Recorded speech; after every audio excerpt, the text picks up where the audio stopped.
Okey, Assalamualaikum warahmatullahi taala wabarakatuh. Apa khabar yang sedang menonton live Ustazah Alia pada petang ini? Okey, Ustazah Alia doakan kepada semua yang sedang menonton live ini berada dalam keadaan yang sihat dan dipermudahkan urusan anda semua pada hari ini. Okey, insya-Allah lah. Okey, jadi hari ini anda semua akan bersama dengan Ustazah Alia, di mana Ustazah Alia akan mengajarkan subjek ibadah. Okey, sebelum itu Ustazah Alia nak minta bantuan pertolongan daripada semua yang sedang menonton live ini untuk like, share kan live ini kepada seberapa ramai yang mungkin. Terserahlah, dekat dalam grup WhatsApp ke, dekat dalam Facebook ke, tak kisahlah, boleh share. Share banyak-banyak supaya ramai yang dapat manfaat daripada live kita pada petang ini. Okey, insya-Allah lah. Okey, jadi tanpa membuang masa, kita pergi kepada apakah tajuk yang akan Ustazah Alia ajarkan pada hari ini. Okey, jadi hari ini Ustazah akan mengajarkan subjek ibadah, iaitu yang bertajuk azan dan iqamat. Okey, azan dan iqamat ini terdapat dalam tajuk tahun 5 lah, silibus tahun 5. Okey, azan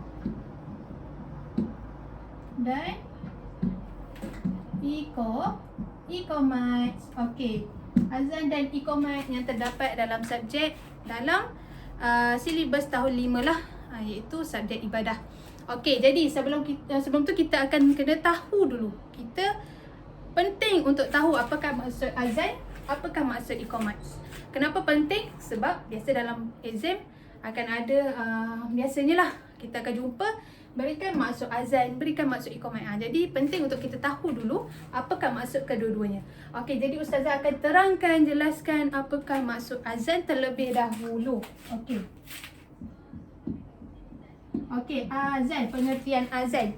Okey, pengertian azan ada daripada sudut bahasa. Okey, apakah maksud dari sudut bahasa? Okey, azan dari sudut bahasa ialah i'lam. I'lam iaitu bermaksud pemberitahuan. Pemberitahuan. Jadi maksud i'lam ini adalah pemberitahuan. Okey, itu daripada sudut bahasa. Kita tengok daripada sudut syarak. Okey, syarak pula ialah bermaksud lafaz tertentu untuk lafaz tertentu untuk memberitahu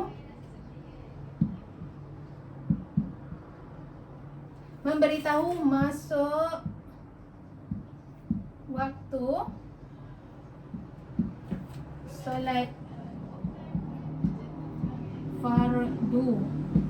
Okey, itu adalah maksud dari segi syarak. Okey, jadi kat sini kita nampak kat sini azan dari segi bahasa bermaksud i'lam. Apakah maksud i'lam? I'lam ialah pemberitahuan.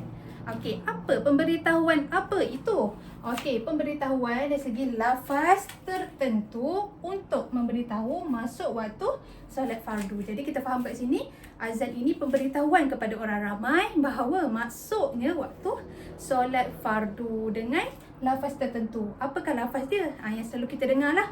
Semua orang pernah dengar azan, betul? Okey, yang kita dengar Allahu Akbar, Allahu Akbar, itulah lafaz yang tertentu yang dimaksudkan dengan syarak ni. Lafaz tertentu itu yang memberitahu kepada semua orang Islam bahawa masuknya waktu solat fardu. Sama ada solat subuh, zuhur, asar, maghrib, isyak. Lima-lima solat fardu ini akan dilaungkan azan sebelum kita solat. Maksudnya masuk dah waktu, azan pun dilaungkan. Okey, jadi kita kena tahu pula hukum dia. Okey, dah tahu bahasa syarak. Hukum. Apakah hukum azan? Okey, hukum azan ialah sunat muakkad dilakukan. Sunat muakkad. Okey, apakah sunat muakkad? Okey, sunat. Kita tahu sunat ni bukanlah perkara, dah nama pun sunat, bukanlah perkara wajib. Harus ke? makruh ke bukan. Jadi dia adalah sunat muakkad. Sunat muakkad adalah sunat yang dituntut dalam Islam. Jadi azan ini adalah sunat ataupun sesuatu yang perlu dilakukan dengan tuntutan Islam.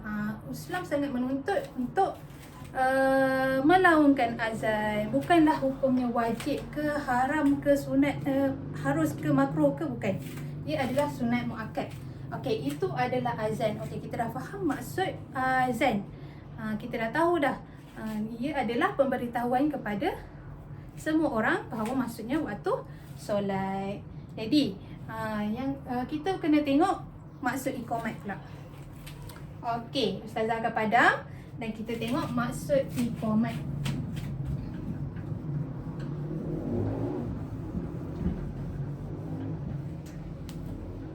Okey.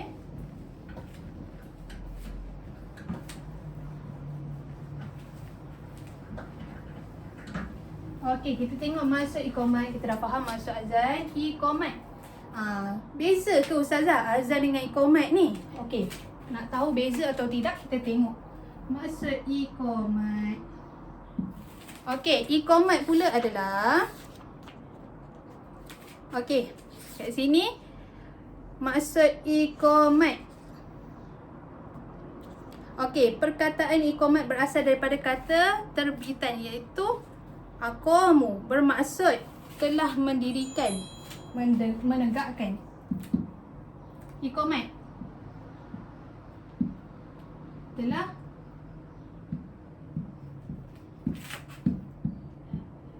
okey, maksud iqamat telah mendirikan. Jadi erti iqamat ialah lafaz tertentu.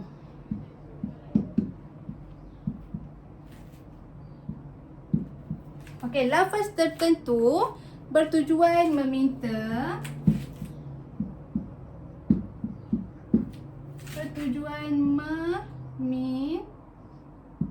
meminta.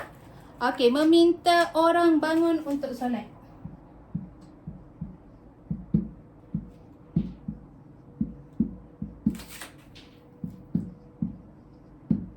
Untuk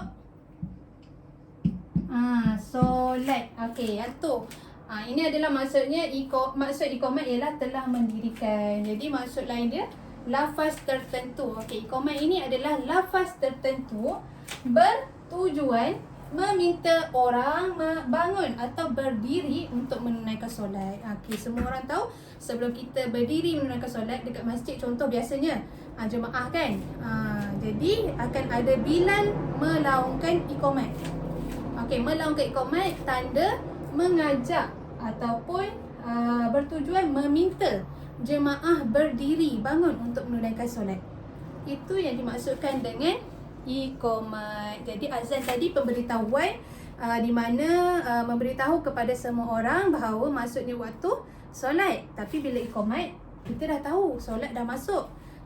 Tapi kita tunggu Bilal melaungkan iqamat, menunjukkan bahawa Bilal mengajak semua jemaah untuk berdiri, bangun untuk tunaikan solat. Itu dimaksudkan dengan iqamat. Okey. Jadi kita tengok hukum pula. Hukum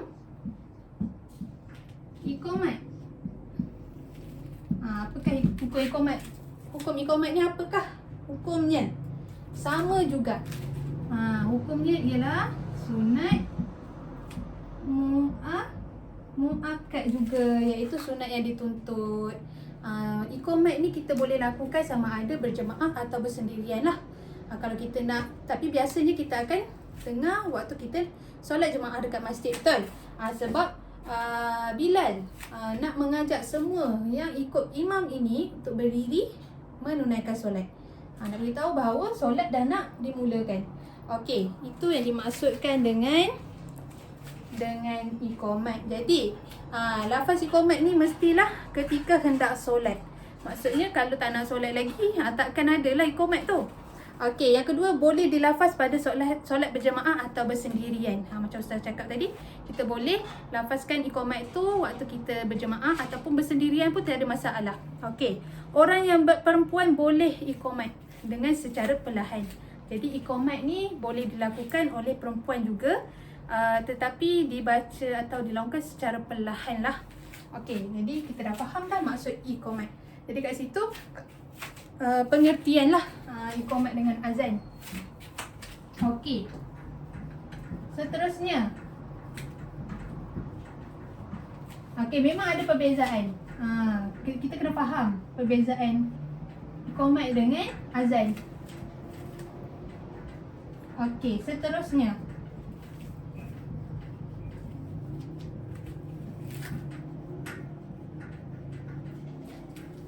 Okey, seterusnya kita masuk kepada syarat sah azan. Okey, syarat sah azan.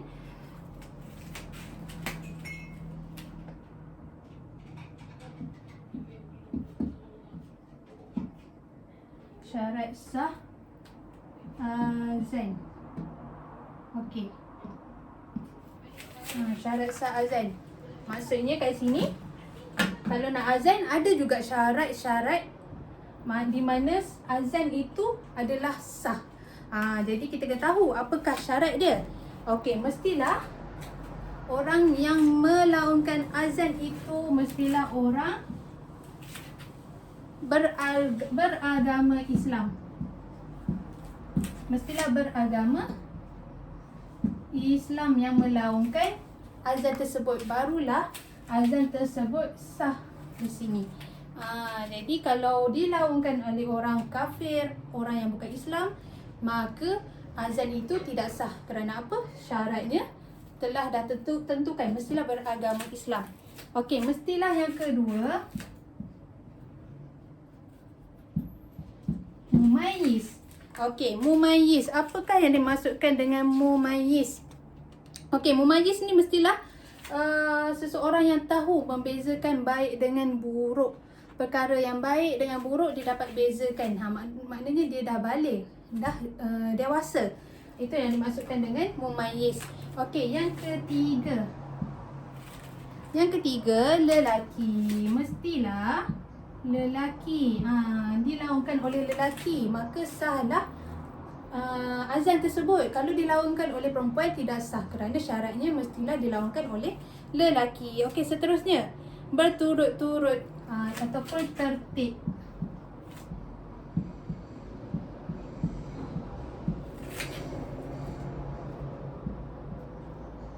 Ataupun tertib lah.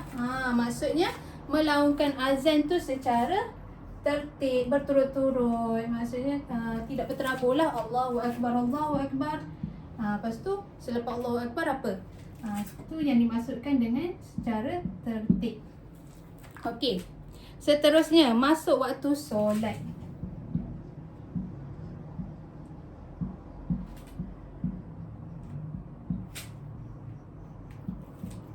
Mestilah masuk waktu solat. Bila waktu dia masuk solat, terus azan dan azan tu sah. Kalau solat, waktu solat dah kata pukul 4.25 masuknya waktu asar contoh, jadi barulah boleh azan. Tapi kalau belum masuk dah azan, maka tak salah sebab pastikan dah masuk waktu solat. Okey, yang terakhir inilah yang terakhir. Tertib tadi dah berturut ataupun tertib. Maksudnya kalau dah berturut tu lagi satu dekat berturut atau tertib ni, kalau melaungkan azan tidak memanjangkan bacaan terlalu panjang sehingga dia mengubah makna satu lafaz tersebut. Okey, dan juga tertib. Mesti berturutan lah. Okey, jadi itu adalah syarat sah. Kalau ada soalan dalam exam, berikan syarat sah azan. Inilah mestilah beragama Islam, mumayyiz, lelaki, berturut ataupun tertib dalam melaungkan azan, ataupun yang terakhir masuk waktu solat. Okey, itu syarat-syaratnya. Okey, dah faham dah syarat dia. Kita dah tahu. Jadi kalau kita tertinggal salah satu daripada syarat ini, jadi maka azan tersebut boleh dikira tak sah. Tapi kalau azan tak sah, tak semestinya solat orang tu tak sah juga. Sebab mungkin azan je tak sah, tapi kita boleh solat seperti biasa. Bukanlah kata azan tak sah maka solat tak sah. Tak, salah.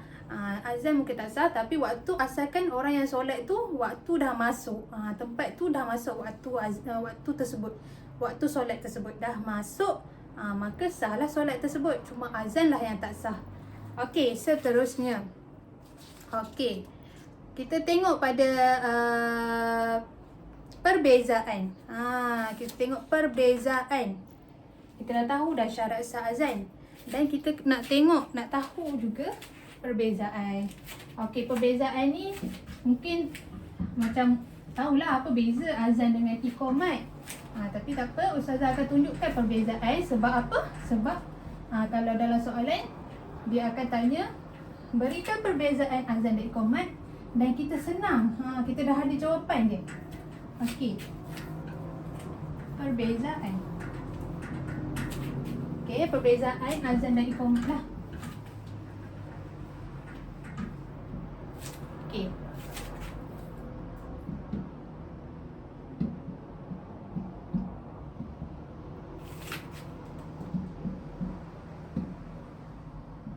Dan iqamat. Okey, perbezaan azan dan iqamat. Okey, kita tengok dulu untuk azan. Jauhnya pergi. Untuk azan, apakah perbezaan azan dan iqamat ni ustazah? Okey, azan, iqamat. Okey. Perbezaannya adalah dilaungkan 2 kali setiap kalimah azan. Apa? Yang mana satu dilaungkan sebanyak 2 kali? Azan. Okey, perbezaan yang azan ini dilaungkan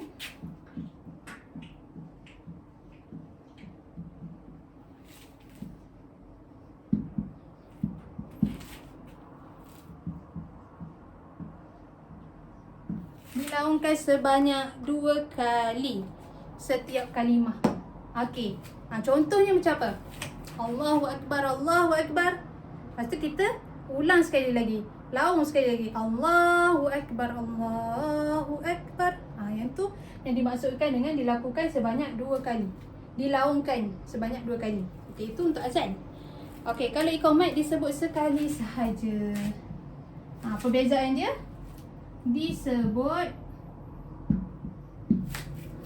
sebanyak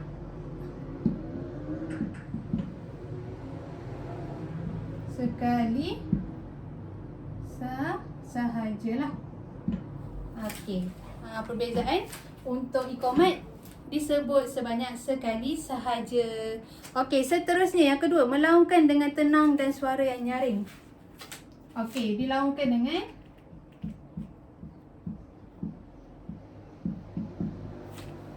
dengan kuat dan nyaring lah. Saya bagi kuat dan dan nyaring. Okey, dilaungkan secara kuat dan nyaring. Maksudnya kalau azan ni, orang yang melaungkan azan kena secara kuat, lepas tu nyaring. Supaya apa? Sebab kita dah tahu dah tadi, maksud azan ini adalah pemberitahuan. Kalau kita nak bagi tahu orang ramai, penduduk sekitar tu tahu bahawa dah masuk je waktu azan, kita kena laungkan secara kuat dan nyaring. Okey. Tapi kalau iqamat dilafazkan secara fasih dan cepat dengan suara yang sederhana. Okey, jadi kita ringkaskan, dilafazkan. Dia kalau untuk iqamat ni tak laung, dilafazkan secara sederhana saja. Okey, sederhana sahaja. Kat situ perbezaan dia. Yang ni dilaungkan secara nyaring, yang ni dilaungkan secara sederhana sahaja. Okey, yang ketiga, dilakukan sekali sahaja bagi solat fardu. Dilakukan sekali sahaja.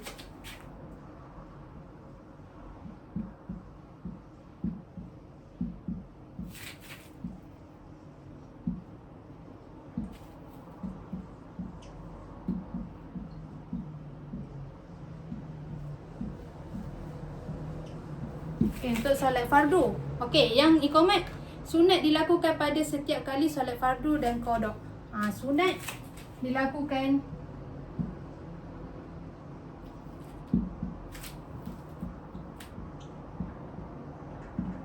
untuk solat fardu dan qada. Maksudnya kat sini. Okey, kat sini kita faham bila azan dilaungkan waktu bila? Bila azan dilaungkan ketika solat fardu sahaja. Okey, masuk waktu asar laung dah azan waktu asar.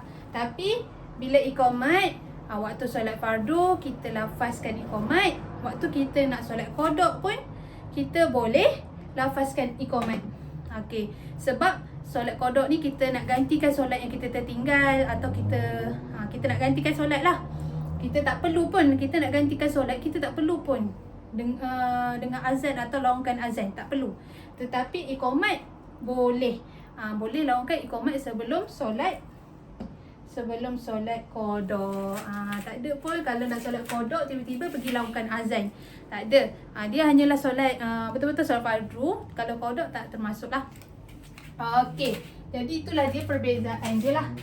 Perbezaan bagi azan dan iqamat. Okey, terakhir.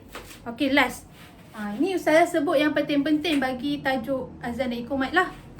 Okey, last lah. Boleh padam sudah padam. Okey. Sikit lagi. Ada 8 minit lagi. Okey, sikit. Yang ni yang terakhir, poin yang terakhir, topik yang terakhir. Okey. Kita dah faham dah perbezaan dia. Bila boleh guna azan, bila kita guna iqamat. Okey.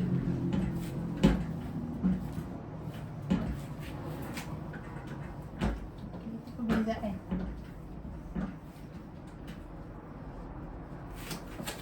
Okey. Seterusnya, yang terakhir ni biasa kita tengok dalam soalan. Ada soalan dia. Okey, biasa juga Ustazah jumpa soalan ni, iaitu kegunaan azan dan iqamat. Bila masa kita nak guna azan, bila masa kita nak guna iqamat. Okey, kegunaan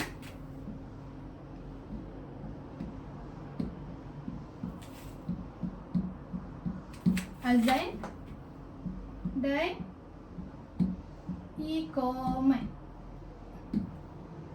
Okey. Sini.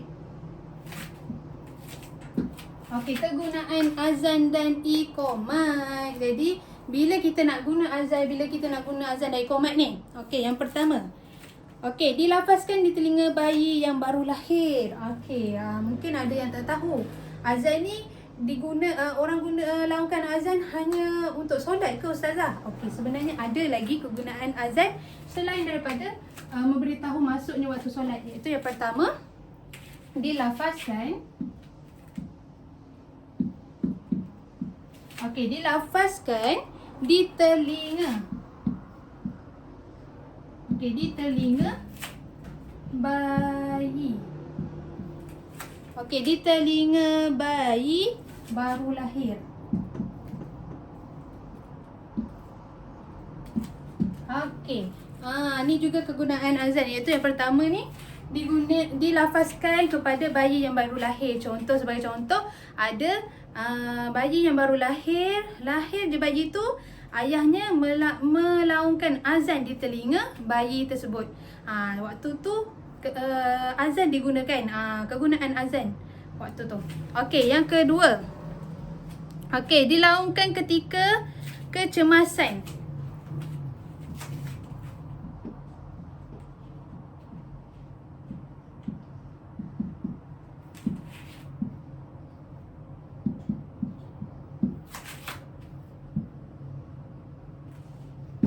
Okey, kecemasan. Dilaungkan ketika kecemasan seperti ribut atau kebakaran. Okey, contoh di satu tempat berlakunya kebakaran, ribut ke, tsunami ke, apa sajalah kecemasan ataupun bencana yang berlaku di satu tempat tersebut. Jadi azan, boleh dilaungkan azan waktu ketika itulah. Contoh kebakaran sudah berlaku, kita laungkan azan ketika berlakunya kebakaran tu, api tengah marak ataupun waktu yang dah habis lah, kebakaran dah habis, kita laungkan azan. Waktu api tengah besar pun kita laungkan azan. Waktu tu azan digunakan juga, iaitu waktu kebakaran ataupun kecemasan lah. Okey, yang ketiga, mengiringi orang yang bermusafir. Okey,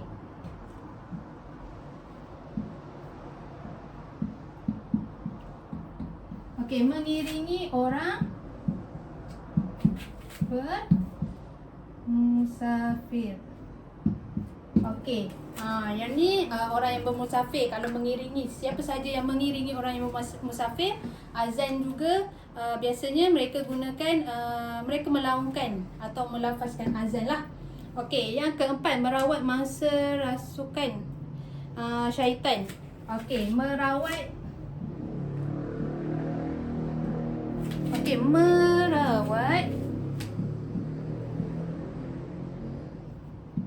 mangsa rasukan. Okey, merawat mangsa rasukan. Mana dah tadi?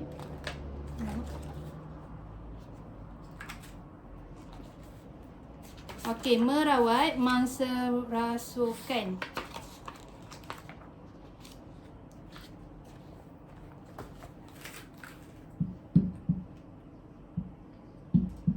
Okey, maksudnya siapa yang biasa kan kita dengar kena rasuk, orang yang kena rasuk kan, gangguan syaitan dalam badan seseorang. Waktu tu bila kita panggil ustaz kan, ustaz untuk rawat pesakit tersebut, dia akan laungkan azan. Waktu tu azan juga diguna pakai waktu sesiapa sahaja yang terkena rasukan atau gangguan syaitan. Sangat-sangat bagus bila kita gunakan dengan kalimah Allah lah, iaitu Allahu Akbar, Allahu Akbar. Yang tu waktu terkena rasukan lah. Okey, seterusnya, menghadapi peperangan ketika sesat dalam perjalanan. Okey,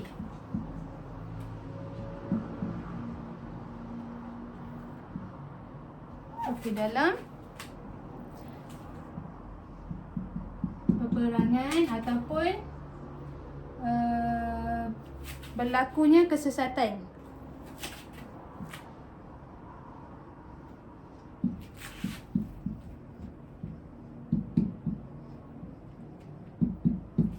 Sesat dalam perjalanan. Okey, dalam peperangan boleh laungkan azan waktu peperangan.